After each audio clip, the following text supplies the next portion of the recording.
Over the past week, Joe and I have heard from so many people, from political leaders to regular citizens, deeply dismayed by several of President-elect Trump's cabinet selections, and they are scared.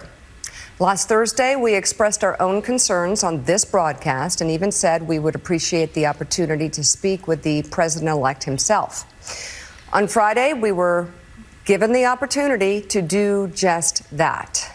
Joe and I went to Mar-a-Lago to meet personally with President-elect Trump.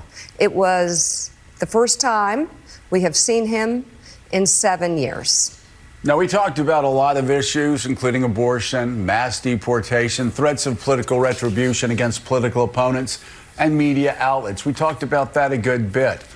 And it's going to come as no surprise to anybody who watches this show, has watched it over the past year or over the past decade, that we didn't see eye to eye on a lot of issues, and we told him so. What we did agree on was to restart communications. My father often spoke with world leaders with whom he and the United States profoundly disagreed. That's a task shared by reporters and commentators alike. We had not spoken to President Trump since March of 2020, other than a personal call Joe made to Trump on the morning after the attempt on his life in Butler, Pennsylvania. In this meeting, President Trump was cheerful, he was upbeat, he seemed interested in finding common ground with Democrats on some of the most divisive issues. And for those asking why we would go speak to the president-elect during such fraught times, especially between us, I guess I would ask back, why wouldn't we?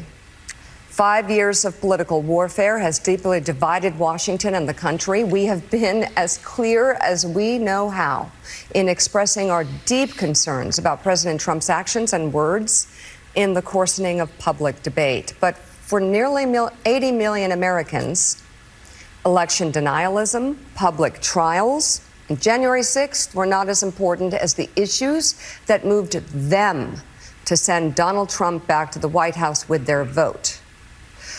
Joe and I realize it's time to do something different, and that starts with not only talking about Donald Trump, but also talking with him.